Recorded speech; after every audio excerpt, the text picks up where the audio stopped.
Today we're going to be talking about and going over how to perform a comprehensive inspection of the large property. We're going to be doing a roof inspection and an inspection of the interior. All right, so let's get started.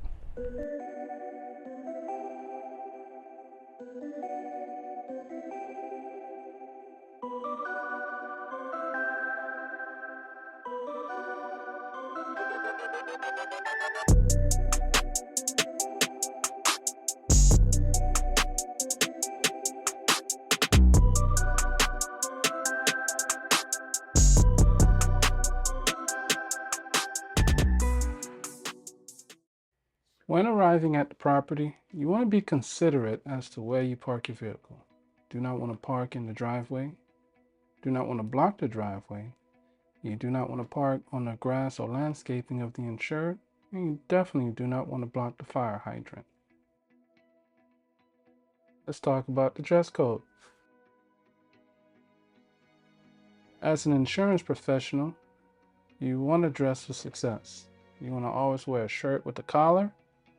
We recommend water wicking shirts, no open-toe shoes, no jeans, no denims, no political or sport affiliated or religious branding on your clothing, and try to make sure you wear the appropriate shoes for climbing roofs, which are cougar paws, or similar shoes that have treads. That's good enough to keep you from falling off the roof. If you choose cougar paws, they do offer a boot covering called booties. Well, at least that's what I call them. That's available on their website. Now we want to talk about photo documentation and its order. We're going to talk about the order that your photos should be in. The very first photo that we want you to take is going to be a photo of your loss address. That photo is going to include the address of the loss location with your ID card or business card that has your license number on it. In the state of Florida, it is not required. Second photo that we will be taking is going to be the front elevation. You want to make sure in this photo, that in every elevation photo actually, that you're able to get from corner to corner on your photo as best as possible. And before you even speak to the insured, you want to make sure you take these 2 photos just in case the insured declines you taking any additional photos of the lost property.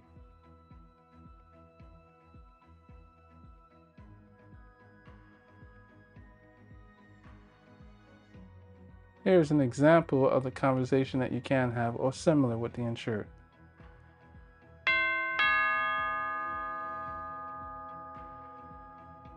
Hello, my name is Ashley Severe. I'm the insurance adjuster. We spoke on the phone in regards to our inspection today. So what I would like to do today, I would like to be able to go around and inspect the outside of the home, the exterior, and take some photo documentations of the exterior. Do I have full access to your property? Are there any locked fences on the property? Do you have any pets on the property that I need to be aware of? If so, can you please bring your pets inside or put them away in a cage? Thank you. And after I'm done inspecting the perimeter of the home, I'm going to climb the roof and I'm going to inspect your roof and take some photo documentations of the roof. When I'm done, I will come down and I'll knock on your door and we can inspect the inside of your home. You can show me where the areas that were affected by the storm. All right, great. I'll see you soon. When you inquire about their pets, please be as courteous as possible. Now, during our inspection, you want to constantly be scanning for damages. You want to start after you've taken a photo of the elevation. You want to approach that elevation and actively scan for damages. You want to start at the top from the gutters, the fascia, soffit, windows, doors, walls, and siding. You want to make sure that you check if there's any exterior lightings, like coach lighting that may be on the side of the garage door, or post lighting that's out in the yard. You want to make sure you inspect those for damages. You want to pay attention to the garage door for damages as well, since it's a huge door. A lot of times it may be hit by debris or hail.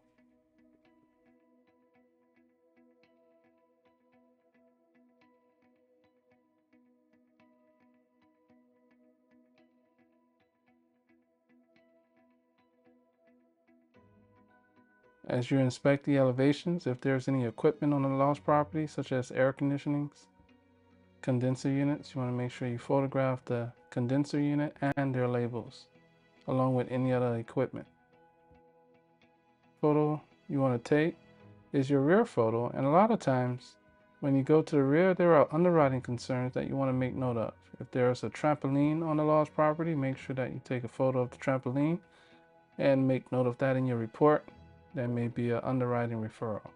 And the reason for that is that trampolines come with liability because the possibility of the insured or their children or the neighbors or a visitor getting hurt from a trampoline. That increases the risk on the property. As you photo document the property, you want to make sure that you document any abnormalities.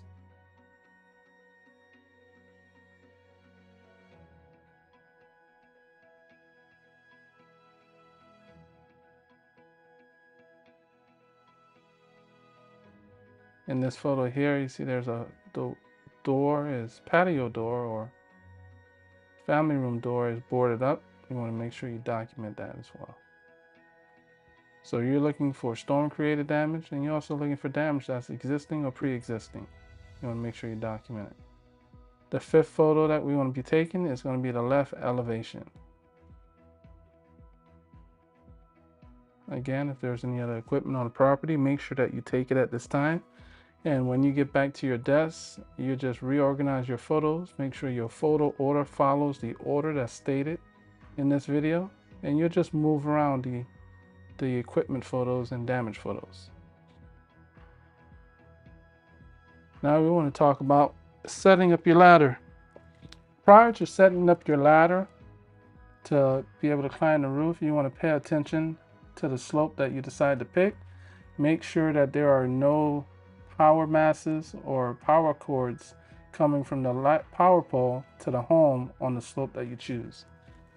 If there is the existence of a power pole line coming into the house, please choose another slope.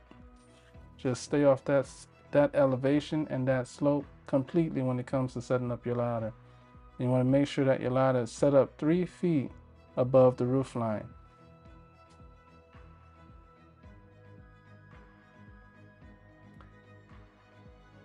And then we're going to take photo number 6, your ladder access. Now, before we go any further, we want to talk about the importance of ladder safety. We're going to be covering a couple things here.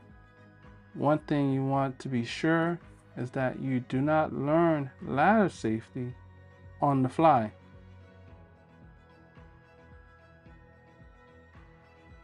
The most dangerous part of climbing a roof for a roof inspection will be at the top of the ladder, where you go to get off the ladder and mount onto the roof, and also when you go to get back on your ladder to be able to climb down from the roof. This is where most accidents happen in climbing the roof. So you want to make sure that you set up your ladder in a way that is safe and will provide the right amount of safety for you to be able to climb up the roof and be able to come down from climbing the roof. Let's talk about the 7 points of safety when climbing a ladder. Number 1, you want to make sure, as stated earlier, you want to extend the ladder 3 feet above the surface. And you want to make sure that there is a rung that's either even with the roof plane or just below the roof plane. Never get off of a ladder or step on a rung that's above the roof plane. That changes the entire pendulum of that ladder and will cause that ladder to kick out from underneath you. So be careful when you're mounting the roof. Do not step on a rung that is above the roof plane. Number 2, tie off your ladder at the top when possible. You may want to use a ladder lock, especially if it's attached, if you're climbing and the ladder is resting on a gutter, or use a little ladder helper. Step number 3, 3-point contact at all times when climbing the ladder.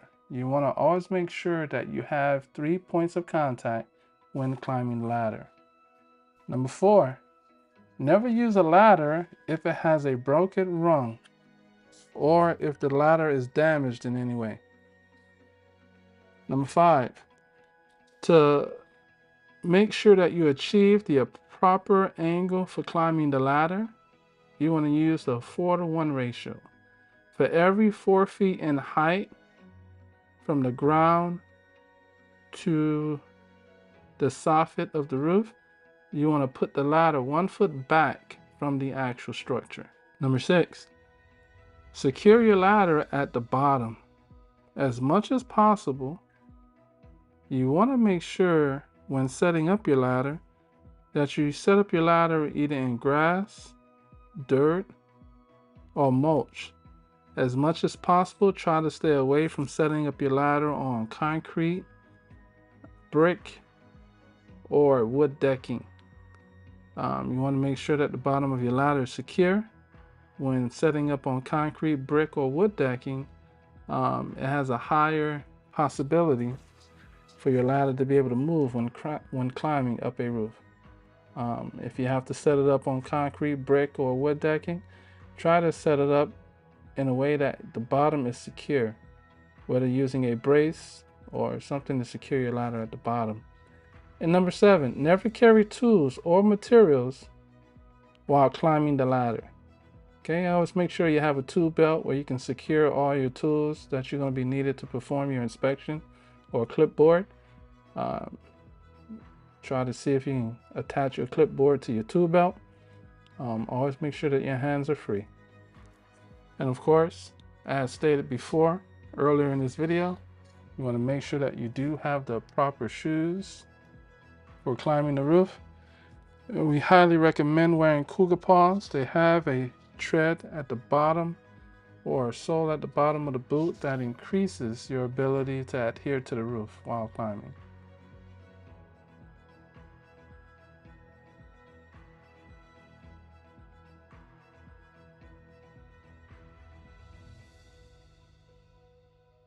The next photo that we want to take now is a photo of the drip edge and gutter profile. That would be photo number 7.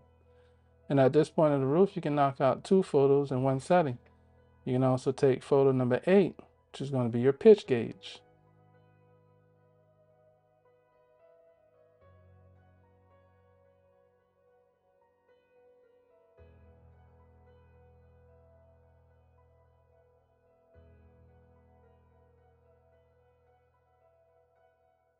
Remember, never step on a rung that's just above the roof plane. This plane where I'm standing on, this rung is just about right.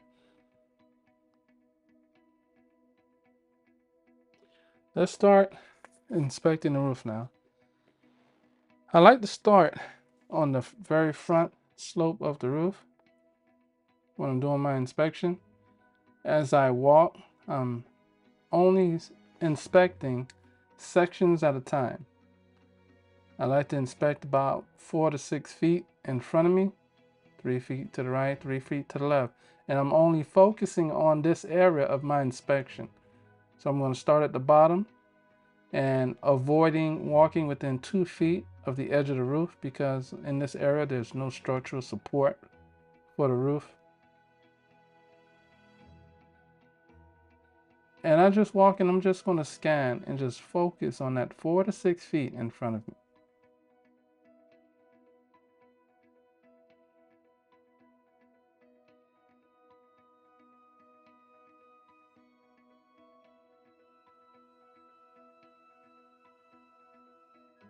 And as I find roof damage, I'm going to go ahead and mark my damage here. I want to explain the situation here with this laminated roof shingle. This roof shingle here is considered to be damaged because of the flap that's loose, and as it was lifted by the wind, it created a crease, a visible crease on the flap. Now, loose shingles in and by themselves are not considered wind damage. When the wind takes that loose shingle, or in this case, the loose tab that's on top of the laminated shingle, lifts it and causes a visible crease, now that is considered wind damage to the shingle, because this tab is a part of the shingle as a whole, and this is considered damage. And so therefore, when there is a crease in the shingle, we want to go ahead and mark it with a line going across as wind damage. And obviously the same case would be for a 3-tap shingle as well. And just to repeat the statement that I just made, loose shingles in and of themselves are not considered to be wind damage.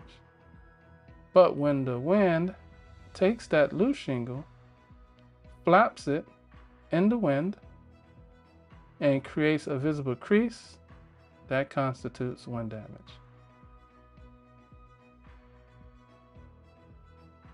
And we continue the same process as we inspect the entire roof. Actively scanning for damages.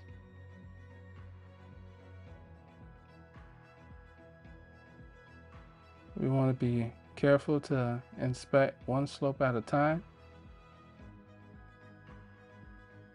After inspecting the one slope, we want to keep a running number in our heads or count the shingles before going to the next slope and making sure that we documented how many shingles we found damaged on that particular slope.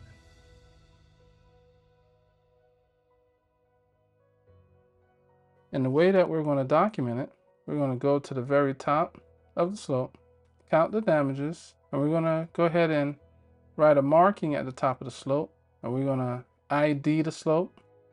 We're going to mark what type of damages observed on that slope, and we're going to write down how many damaged shingles or tiles that we find on these slopes. Here are some slope IDs that we can use. FS for front slope, RS for right slope, RR for rear slope, LS for left slope, LFS if you have a 2-story home and there's actually 2 levels to the roof.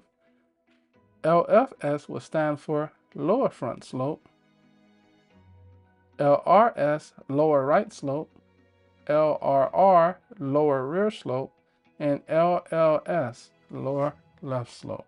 And we will continue the same process as we go to each slope. Here are some additional peril identifications and their peril. W for wind, H for hail, M for mechanical, C for contractor consideration, and P for nail pop.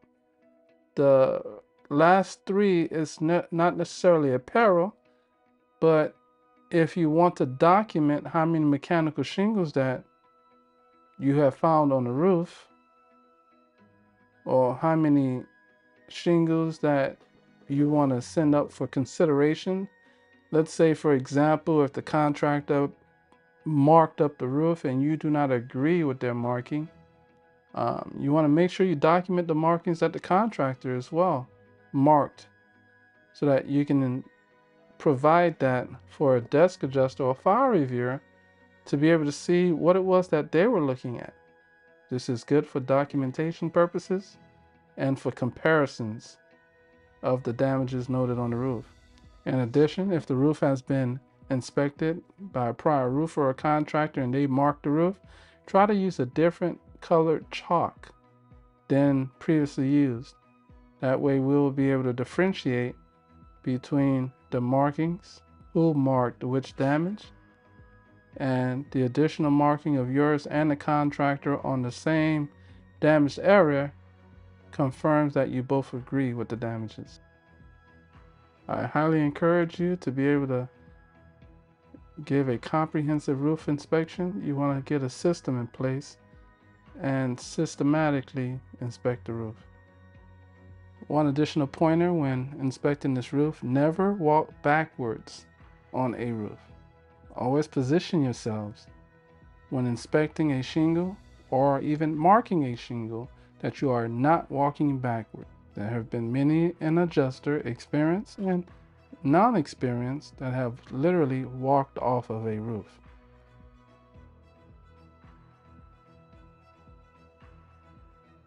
So here we got a picture of a mechanically damaged shingle. Either it was damaged when it was installed, or it can be a manufacturer damaged shingle. So we're going to put down M for manufacturer.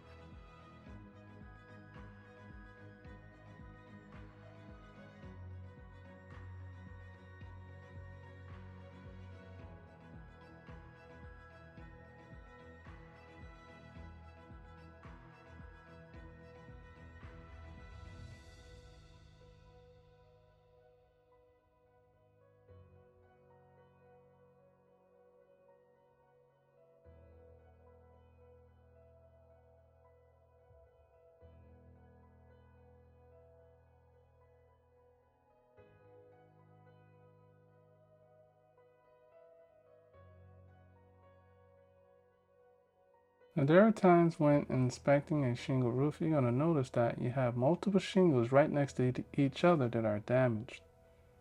In the case of a laminated shingle, you notice that the damages that we're looking at here is bigger than 4 feet, bigger than even 3 feet. Whenever you have this case, you may very well consider that is more than one shingle that is damaged. You try not to mark the same shingle within 3 feet of the previous shingle that you marked. Reasoning for this is that shingles are typically 3 feet wide. So if you were to mark one shingle and there's another shingle immediately next to it, you may not want to mark it as damaged. But if it's 3 feet away from the previously marked shingle, you can be sure that that is an additional damaged shingle. So you count that as more than one shingle that's damaged.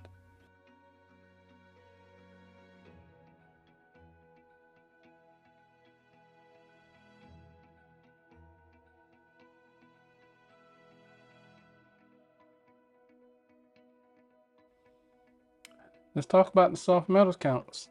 We want to document the amount of assemblies that are on a roof, such as your roof vents. We're going to go down the list of the different soft metals that you will find on a metal roof. I will show you some examples of each soft metal, such as the pipe jack, off ridge vent,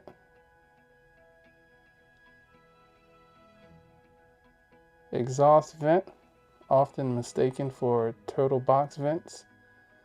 In this diagram, you have turtle box vents, turbines, ridge vents, metal ridge vents, and you have a powered roof vent.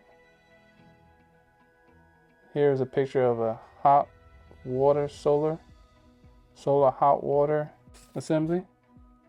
Here's a picture of a chimney that has step flashing. Here's a picture of a solar panel, solar water heater panel, satellite, antenna, and your valley metal. Here's your ice and water shield you use as an alternative to valley metal. Now, after we have completed our inspection, we want to go ahead and do some additional testing of the shingle to confirm its age and repairability. The first one we're going to use here is going to be your shingle gauge.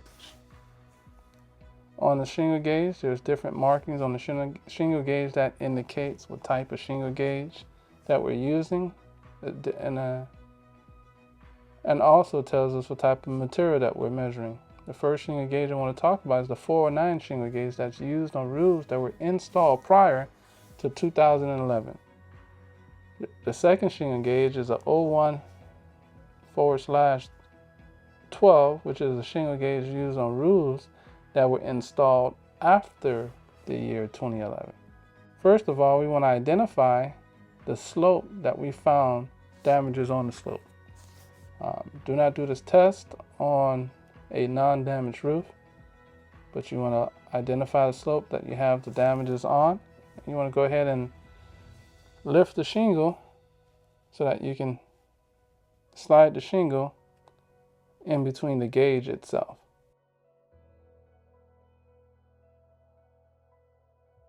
Photo number 9, the shingle gauge. Now I want to talk about taking a repairability test on the shingle. We're going to go over the process of how to do a brittle test. When performing a brittle test, you want to make sure that you're performing the brittle test on a slope that has been identified as damaged. Preferably, you want to use the slope that's damaged the most. You do not perform this test on a roof that is considered a hail claim. All right, do not perform brittle tests on roofs that are called in as hail claims. You do this only for wind damaged roofs.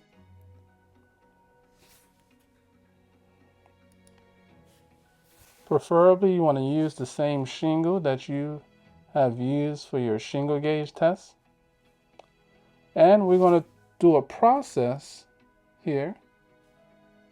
We're going to mark the shingle, number 1, and we want to go ahead and take a photo because this test is a 3-step process. We want to go ahead and lift the shingle now, and you want to lift it in the same way that the shingle would be repaired or replaced by a professional roofer, meaning lifting the shingle that would allow you to be able to nail a new shingle in its place. And that's going to be more than a 45-degree angle. And it has to be lifted this way because when they're performing a repair on this roof, they have to be able to nail the repaired shingle. Using a hammer, meaning the above shingle would have to be cleared to be able to nail a new shingle to the roof. And you're going to mark it, number 2, and take your photo. Should be the second photo on your brittle test. If in the process that there is a crease that appears on the shingle that was lifted, you're going to mark it number 3, and you're going to write the words failed. And you're going to take your third photo of the brittleness test. And you're going to take photos of the crease that has been developed due to the test. This roof is considered non-repairable, therefore you're going to have to replace the entire slope.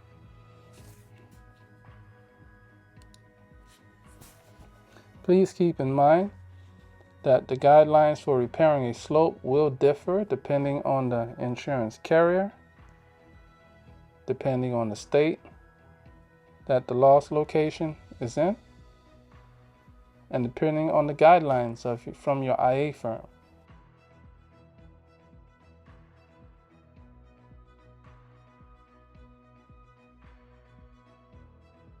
This is very important, so I would like to repeat the statement made when performing a repairability test. First of all, you want to make sure that you choose a slope that has already been deemed as damaged.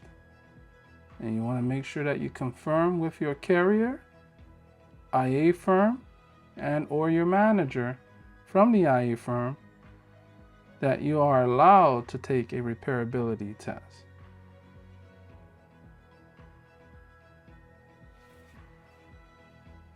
Okay, so now we want to go ahead and photo document all the markings that we made on the roof. The first photo that we want to take when we begin this process, we want to go to the top of the roof slope and take a photo of the slope ID that we marked up, which was we ID'd what slope we were on. That shows the type of peril, which in this case W for wind, and the amount of damaged shingles. Then on the same slope, we want to go ahead and take overviews of that slope. After we've taken the overviews of those slopes, we want to go ahead, proceed, and take close-up of the damaged shingles. I try not to take more than 10 photos of damaged shingles on any particular slope Even if there's more damage, let's say if there's 20 damaged shingles, I just take a photo of 10, which is a good representation of how much damage you have on that slope. And you proceed with the same system to the next slope. You ID the slope, take a photo of the slope ID, and then you take overviews, and then you will document close-ups of the damage.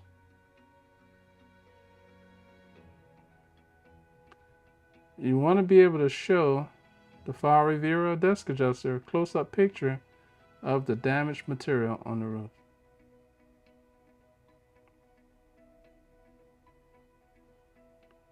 With your photos, you literally want to take the file reviewer and or desk adjuster on a virtual tour of that roof. You want to be able to allow them to walk the entire lost property using your photos.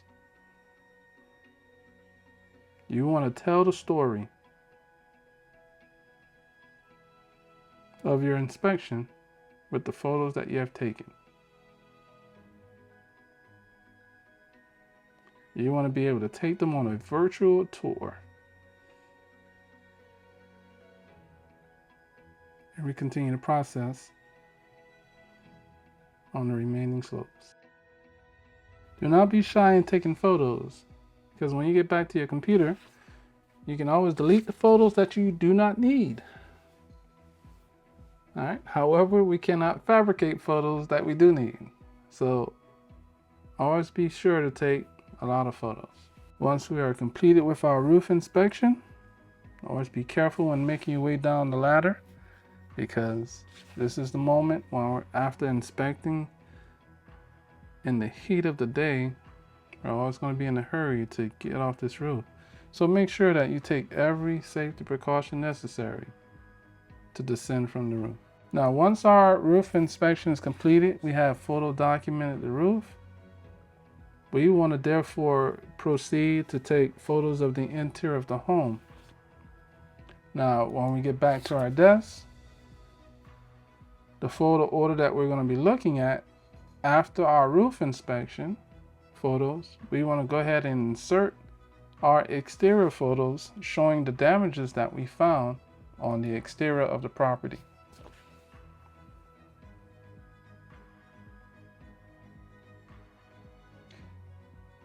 And after the exterior photos, we want to include our interior damage photos.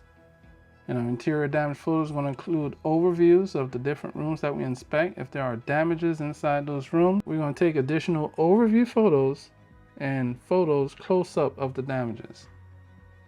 And after our interior photos, we're going to go ahead and insert photos of the equipments and the labels of those equipments after our interior photo. Our equipments will include air conditioning condenser units, pool pumps, water sprinkler pumps, and then we're going to go ahead and include the photos of our APS structures such as sheds, screen enclosures, and fences.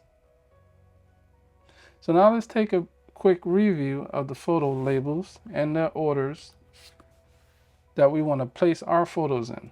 Number 1 will be the loss address. Photos number 2 through 5 will be our elevations. Photo number 6 will be your ladder access. Photo number 7 will be your drip edge. Photo number 8 will be your pitch gauge. Photo number 9, your shingle gauge. Photo number 10, which will be a 3-step process of your brittle test. Photos 11 and forward would be the roof damage documentation photos.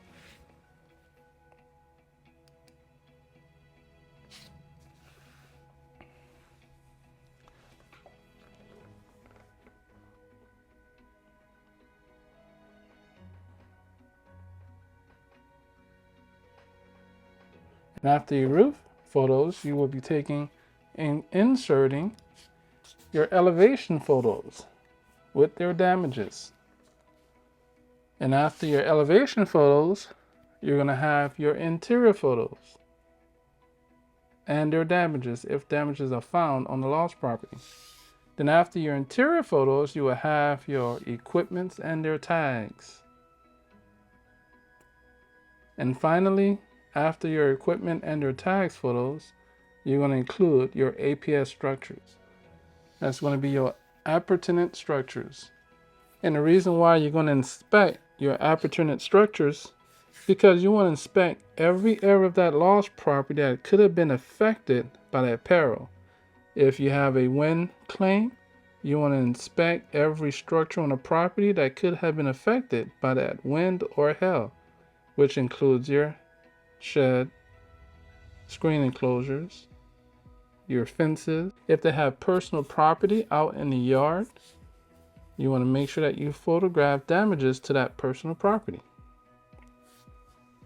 And this concludes our comprehensive inspection of the exterior elevations and the roof on your lost property.